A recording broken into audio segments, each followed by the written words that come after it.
Hey, welcome back to the House of Trauma podcast. It's your favorite podcast host, Kiana Brienne. And before we get into it, I just want to remind you all to email your advice questions to hausoftrauma@gmail.com. Remember, this is 100% anonymous. I will be answering all advice questions here on the House of Trauma podcast. So don't forget to tune in each and every week to hear your advice question being answered. Now let's get into it. Over the past few years, I've really started to learn what my triggers are, why these things trigger me, and how to better respond to them. I've acted out in the past. I've spazzed out in the past. I've literally went off on people because I'm triggered by something that happened. But in that moment, I didn't realize that this was a trigger to me from something that happened in my past. So again, I've just acted out. But it's been important for me to learn these triggers during my healing journey so that I don't respond in these ways, these negative ways, and I don't let it impact my behavior. And in some cases, it impacts my relationships with other people because they don't understand that I'm acting out because I'm triggered. And in most cases, in the past, I didn't realize that I was acting out because I was triggered. A trigger is a stimulus that causes a painful memory to resurface. It's something that affects your emotional state, often causing extreme overwhelm or distress, right? A trigger affects your ability to remain in the present moment in some instances. And I'll give examples on how I developed this association due to my triggers. And it may bring up specific thought patterns or influence your behavior as it has influenced my behavior in the past.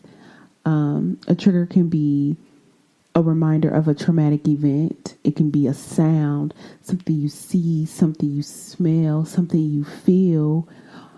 It can be a time of day or even a certain season that triggers you from something that has happened in the past. Like, for example, the sound of fireworks can be a trigger for veterans who have PTSD. A certain dog may trigger a person who was bitten by a dog as a child. And a personal example for me actually is cats. Especially black cats. I'm triggered by black cats, but not for the reasons that you probably think.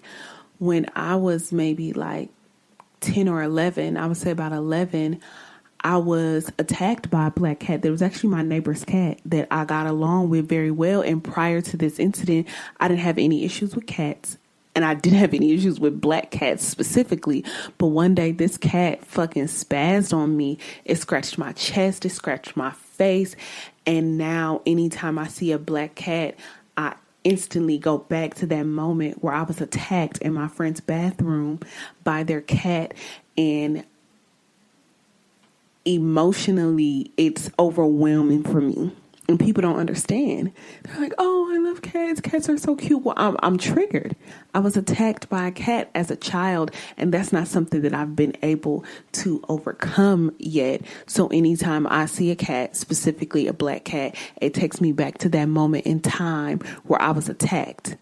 And before I continue, I think it's important to note that there's a difference between feeling uncomfortable or offended by something someone has said or done and having a true mental health symptom of being triggered.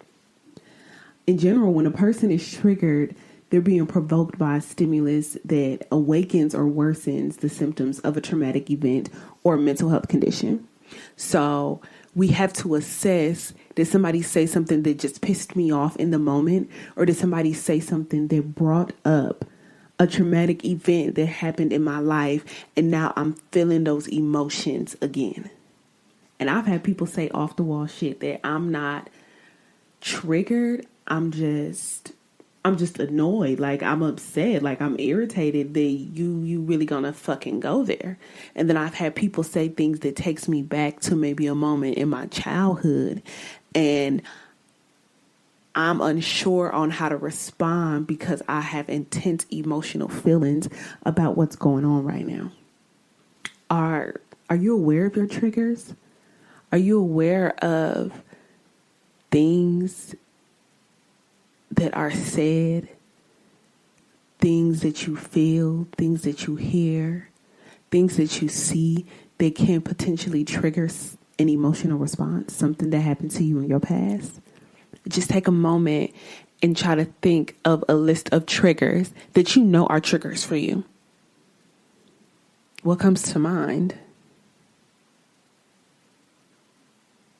And how does it make you feel right now in this moment to think of these triggers? Now, for those of you who can't think of any triggers, I think we got a little bit of work to do. And hopefully, by the end of this episode, if nothing else, it will spark a little interest within you, or maybe bring up things for you. And I hope that you'll do the work of identifying your triggers so that you can help cope with them. Because I believe that some triggers can't be fully healed. Unfortunately, they may always be a trigger for you. Maybe it's not something you can work through, but it is something you can manage. And I think that's what's so beautiful and so important, is that everything doesn't have to be fixed, but it can be managed so that you're able to live with it and not let it consume you and overwhelm you. Because I'll be the first to say that I've been triggered by things in the past and I've let it consume me. I've let it potentially ruin relationships, and I've been blessed to have people in my life who didn't give up on me, even though they didn't even realize that I was dealing with triggers from emotional trauma. Especially when I didn't realize I was dealing with triggers from emotional and physical trauma. In a previous episode, I think last week's episode, frenemies, or it was about frenemies, but called Three's a Crowd. And if you have not listened to Three's a Crowd, I strongly encourage you to go back for a little bit of perspective.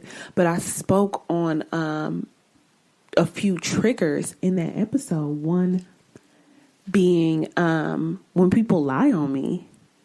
Like, why would you lie on me?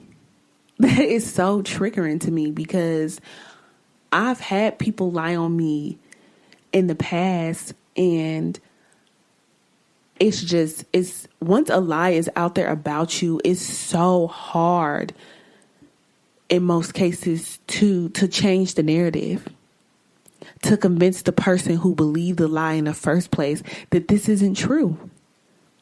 And I think that my character is important. I think my name is important. So when people lie on me, that it really pisses me off. And when I was growing up, people lied on me often. I mean, I've had my siblings lie on me, to my parents, and then that's some shit I got to deal with. I've had people lie on me in school, like boys lying on me in school, saying things that I've done or things that I've said, and that those type of things can really ruin your reputation. And it has a devastating impact on you. And being lied on in the past was overwhelming for me emotionally, because I'm fighting for the truth, but also feeling like the truth may never be heard.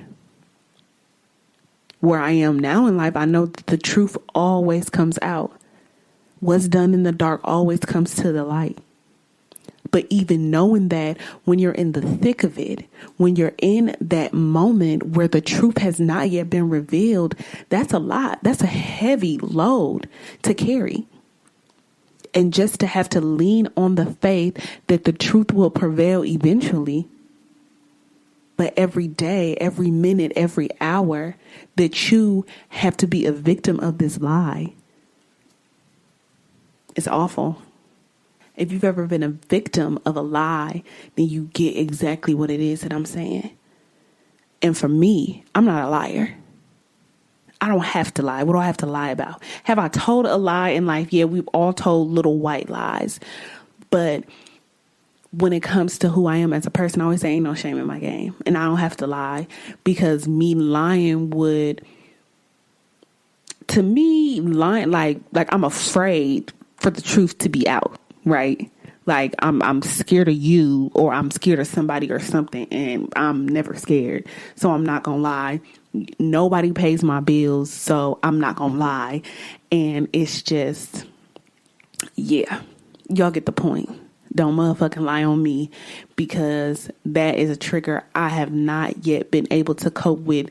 And I lose all common sense when I figure out that a lie is told. So it is in everybody's best interest to give the story as it pertains to me correctly. Okay. Thank you. Another trigger for me is when people cut me off when I'm speaking. Like, first of all, it's rude as fuck. Like, excuse me. Like, be for real. Somebody's speaking. We learn this in elementary school, proper listening skills. We learn manners. Like, I don't understand why you would be speaking over me while I'm speaking. And so it's triggering for a number of reasons. Outside of it just being flat out rude, I tell people all the time, if you cut me off while I'm speaking and you talking about something that I'm not talking about, that's a strong indication that you wasn't listening to what I was saying. So now we got another problem, right? And I used to have this issue with my old roommate all the time. He'd be like, no, I didn't want to forget what I had to say, so I just said it. You didn't want to forget what you had to say because you're thinking of something that has nothing to do with what I'm saying. Hello? You literally just proved the point that I was trying to make about you not listening to what it is I gotta say. So now I'm annoyed and yet again triggered because what I had to say is not important to you. Like, what? That's crazy to me. And also, I feel like a lot of times when I was a child and I speak about this in the episode Finding My Voice, I felt as though my voice didn't matter. What I had to say did not matter. And so you can kind of imagine how I feel when I'm speaking now in present day and somebody cuts me off. Now, again, I'm feeling this emotion of my voice not mattering because you didn't even have the decency to let me finish my thought, my sentence, my words. And then at insult to injury, you're discussing something else. Like, what? It's so wild to me. It's baffling to me. And it's just flat out fucking rude. Like, have some decorum, Jesus. And this guy I used to date, anytime I would like hang out with him and his family, like they were all that way. Like they did it all the time. They just talked over everybody all the time. And it was just like, okay, does everybody feel like nobody has anything important to say but themselves? Like, how are you so consumed with yourselves that we're sitting here having a discussion, but nobody can finish? You don't really care what anybody else has to say. You only care what you have to say. Like, can I get a show of hands on people who have been talking and somebody cut you off? Like, tell me I'm not the only one. Like, I can't be the only one annoyed by this. And then it's instances where, like, I'm telling a story and every couple words, somebody got to chime in with their input. Would you sit down and shut up and let me finish the story? Like that. Now we dragging this out longer than what it got to be. I can't even get my words out. Then I'm losing my train of thought. One time I was telling a story and somebody kept cutting me off and I was like, oh, I just forgot. And they came, no, you didn't tell me. I'm sorry. No, I just forgot. Because either just let me pretend like I forgot or get cussed the fuck out because why do you keep cutting me off? Like, even now as I'm speaking, I don't know if you can hear it in my voice. Like, I'm annoyed because I really just don't get it. Because I'm not going to cut you. I mean, I have cut off people before. And I instantly catch myself and I'm sorry, I'm going to let you finish. But it's not in the sense of, okay, well, what they have to say is not important and I'm going to talk about something else. Like, I want to put my input in. But then I immediately recognize that I'm doing to them what I don't like what people do to me. And it's an apology administered immediately. And then I let them continue. But I have yet to see anybody offer me that same grace. Triggered. Right now in this moment, I'm fucking triggered. Let me calm down. Moving forward. So, as you can see, there are many different examples of triggers. And I'm not done yet. We're going to get into it. But you can be triggered by a holiday or anniversary of the trauma or loss of a loved one. I'm triggered every New Year's Eve and day. I'm triggered on my dad's birthday. I'm triggered on Father's Day. I'm triggered every Christmas. And the reason I'm triggered every Christmas is because that was the last time I spoke to my dad. It was Christmas of 2018 before he was killed on New Year's Day in January 2019. People can be triggered by certain sounds, sights, smells, taste related to the trauma that they experienced. I'm triggered by certain songs. There are songs I hear that takes me back to a place in life that I would much rather forget, but I can't because it's associated to that song. That particular moment in time is associated to a song, and it gets me every time, and I will never hear this song differently. It's always going to be in relation to my trauma, and I know other people like this. There are certain songs that trigger you. Like, just think about it. Is there any song where when it plays, turn it off?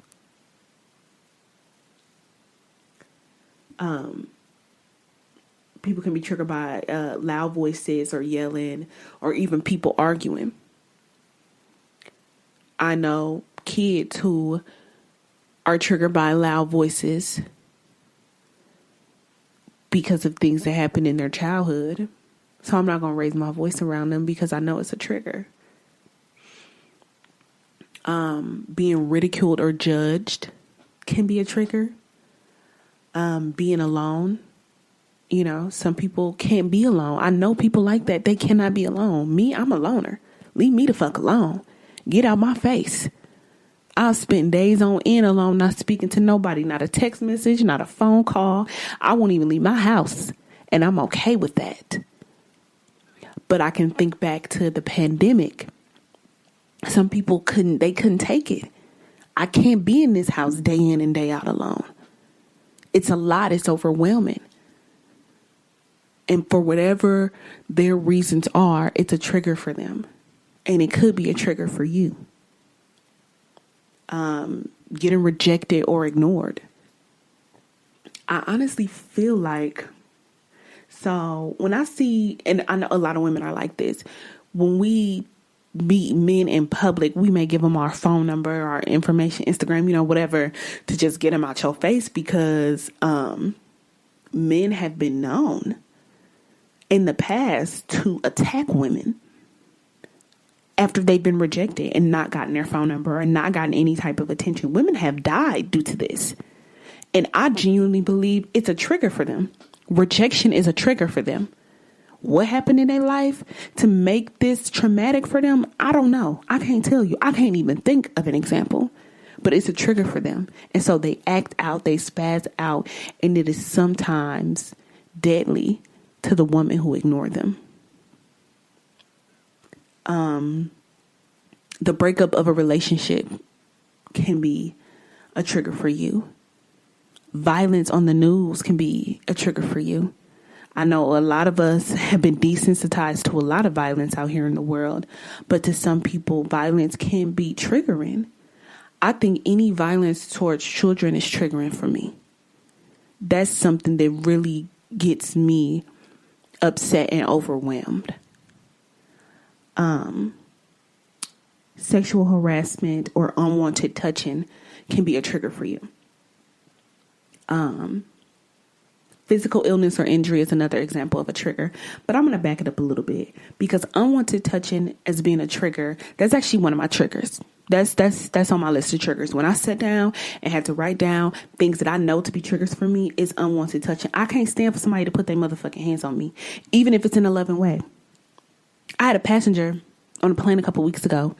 I was going through the aisle with trash, and I must have missed them in passing, which I really didn't miss them. They just didn't put their trash in the bag when I was walking past. So as I passed their seat, he kind of tapped me on the shoulder, and I looked back. And I'm like, I know you didn't lost your goddamn mind.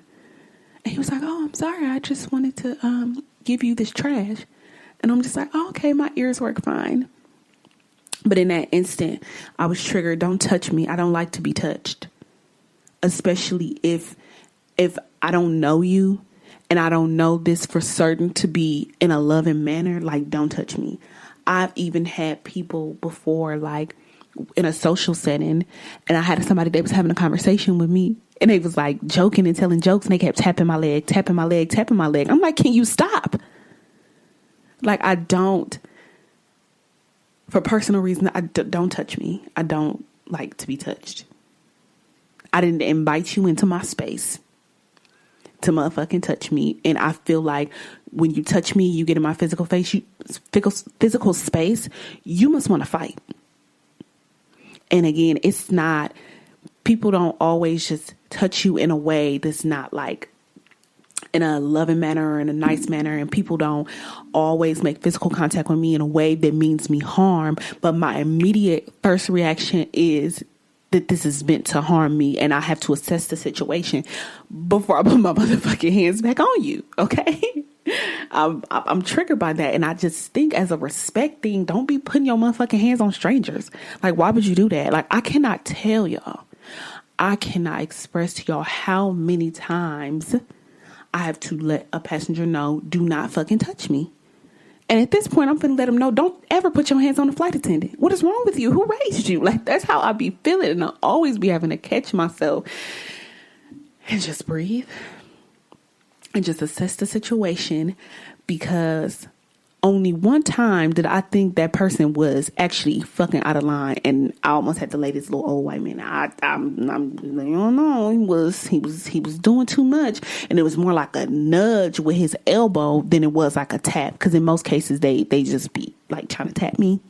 I even had a passenger one time, and I was doing my service, and I guess she got up and went to the bathroom, but I didn't see her because my back is basically to them, and I must have rolled past her seat, so she was walking up, and instead of her being like, excuse me, she just tapped me on the shoulder. So I turned around, and in that case too, I'm like, oh, my ears work. You could have just said, excuse me. Like, what the fuck are you tapping me for? You right behind me. Say, excuse me, and I'm going to turn around because you're literally directly fucking behind me. More to the story, don't put your hands on people you don't know, because it can be triggering for them and you don't know how they're going to respond. I've had some time to learn to assess the situation before reacting negatively, but everybody isn't healed. Hell, I'm barely there. I'm triggered when people call me baby girl. And for some reason, my family, like family members, cousins, aunts, uncles, I think my stepmom might have called me this one time. My grandma, like my family members is just always calling me baby girl. And they don't have that right. Only my dad had that right. And they don't realize that when they do, I'm triggered. Because one person my whole life up until my dad died called me baby girl, and that was him. And I know they're doing it because that's what he called me. But I could be having a perfectly fine day, and then the minute they call me baby girl, I instantly think of my dad, and now I'm triggered because I'm still hurting. I'm still mourning. Like, this is still something I'm actively dealing with. And it may seem so simple, but I think that this is a perfect example of how simple things can really be triggers for people. And like I said, they don't have that right to call me that, and I'm still angry. So when they do it, it just makes me more angry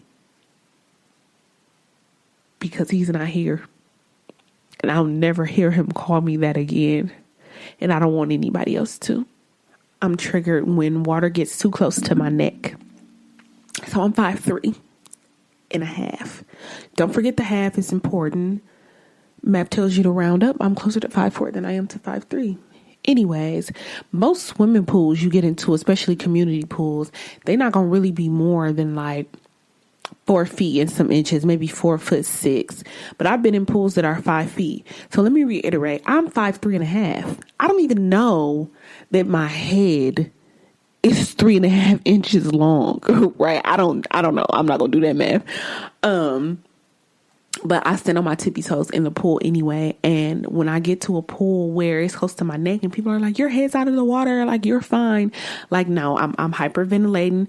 I'm afraid. I'm triggered. And it takes me back to, I'm trying to think what grade I was in. Either way, we went to Wisconsin Dells on a family trip and I almost drowned.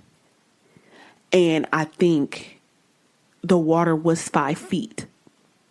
And at that time, I don't know, I had to be like 5'1", maybe if I'm lucky. And there were no lifeguards around or nothing. My sister ended up in the same pool as me and we grabbed each other's hand and we just walked all the way back to the end of the pool. So basically we went down a water slide. And I didn't know how tall you had to be on this water slide. There was nobody up there monitoring the water slide like they normally are. Went down the slide. My sister went down first. I thought I waited enough time for her to go down, but I guess I didn't because I go down the slide, which is another reason why I don't like slides that are closed because I couldn't see anything and it just felt like it was going for forever. And then I bumped into my sister at the end of the slide and we both shot out of the slide. I landed on her fucking head in the water. And once I got off her head and I put my foot on the ground, one foot was on the ground and I was like on my tippy toe and I'm just like, fuck, this is so like deep. This is so deep. And like my head was under the water and then I popped my head up out of the water, but it was literally like I had to tilt my head all the way back just so my nose and my mouth and my eyes, like the top of my head, can be out of the water. And my sister ended up grabbing my hand and we both short. We both went to the edge of the water. And I just remember I didn't want to be in the water for the rest of that day. Like I was just so traumatized. It may have only been a few seconds, could have been 60 seconds, could have been 2 minutes. I don't know how long I was in that water before my sister grabbed my hand and we went to, I don't want to say the shore because it wasn't like a beach, but we got out of the pool. Until she grabbed my hand and we got out of the pool, it felt like an eternity. And I just remember being so afraid and so scared. And like there was nobody around. There were no adults. There were no lifeguards. And I literally thought I was going to die. And so to this day, I don't know how to swim. And I've had multiple people try to teach me how to swim. And I just can't fully let myself go with the water because anytime water gets on my neck, and it's just something about my neck, once it gets there or I feel like water gets in my ear or I feel like I'm too consumed in the water, I instantly go back to that moment. And I was a fucking kid. Maybe 6th grade at best. Like that's the oldest I could have been when that happened to me. And I'm terrified and I'm afraid. And I just can't do it. And people always tell me, you're not going to drown. It's only this amount of feet. You're not going to drown. It's only this, like, you're fine. But they don't understand what it is that I went through. Unless you've had a experience where you literally thought you were about to drown to death, you wouldn't understand. Even me explaining this story now, you cannot begin to understand what it is that I went through and how it still affects me today. And I want to learn how to swim. I want to be okay in the water. I love water, but really only to like right under my boobs. Like once it gets too high, again, I'm triggered and I'm trying not to overreact. But it's something I have not dealt with yet.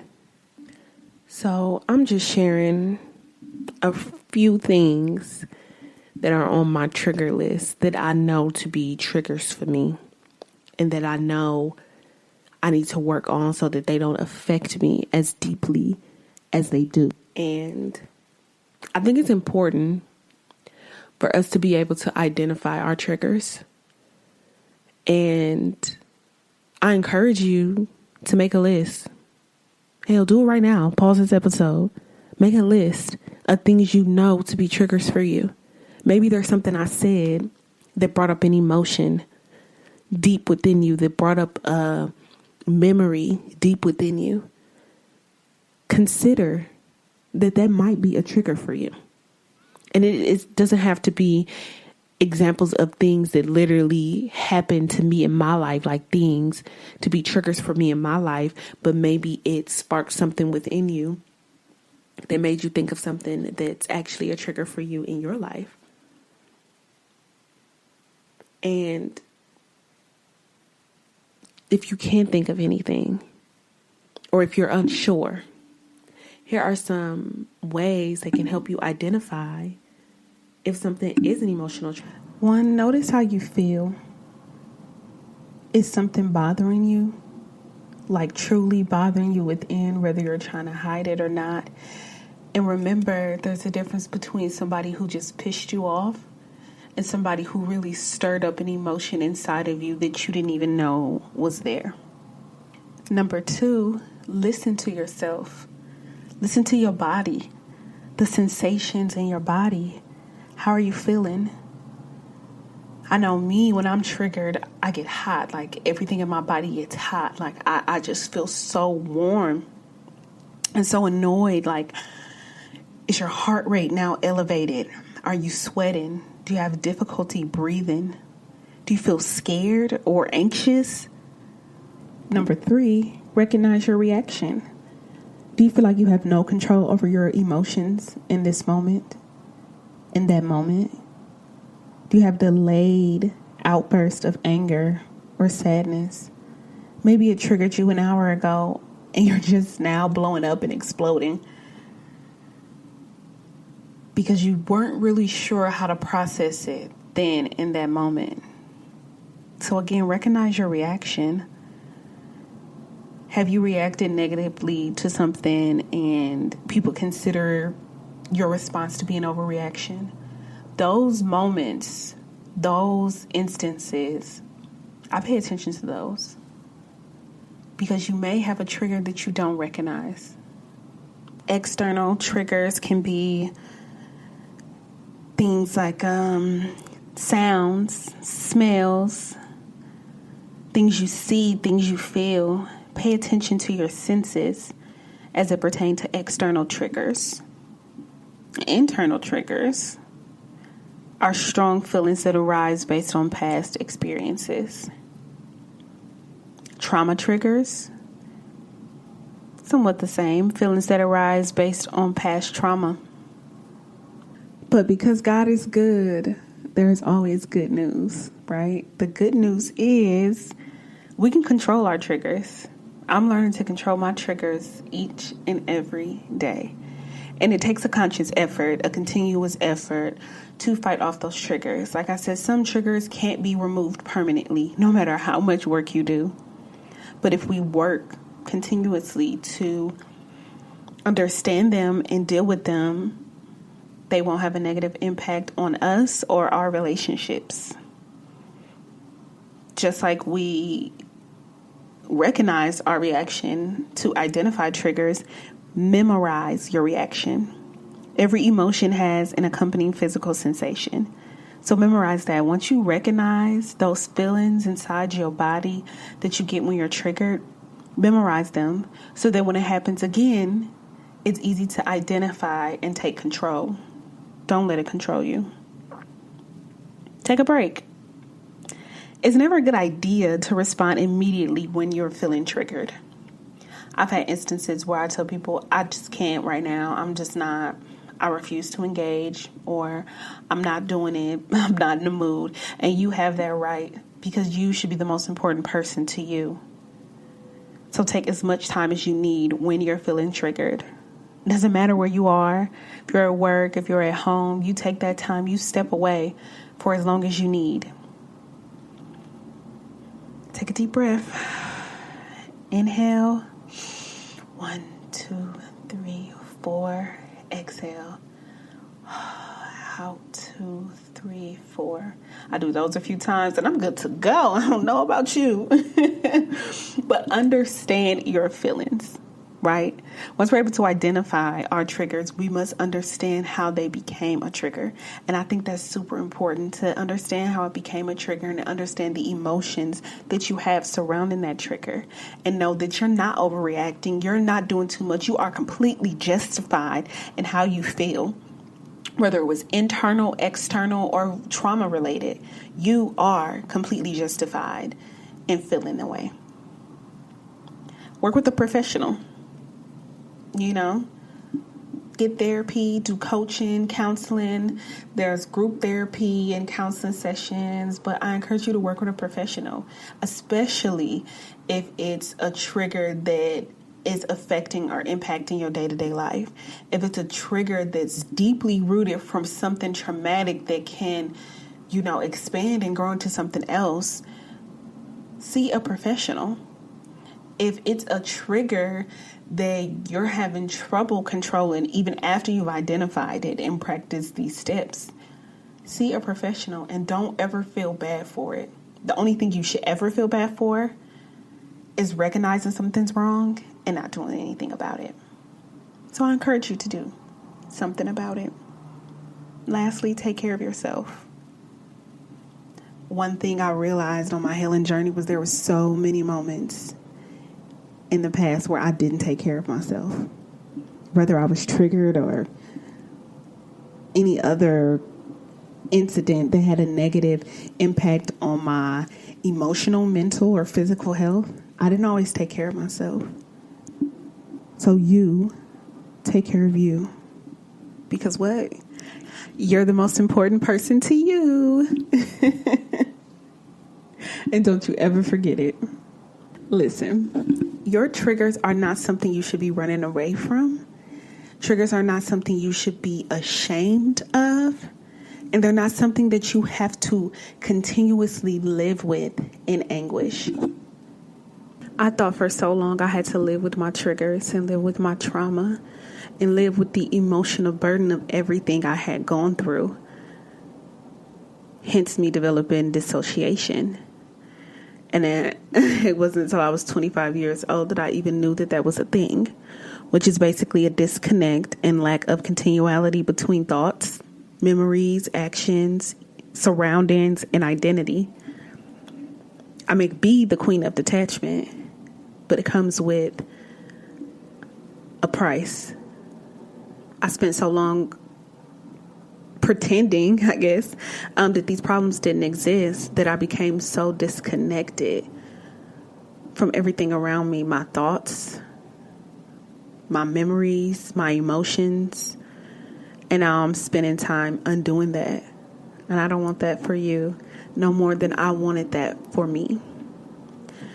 I did want to talk a little bit more about dissociation, but I'll leave it here.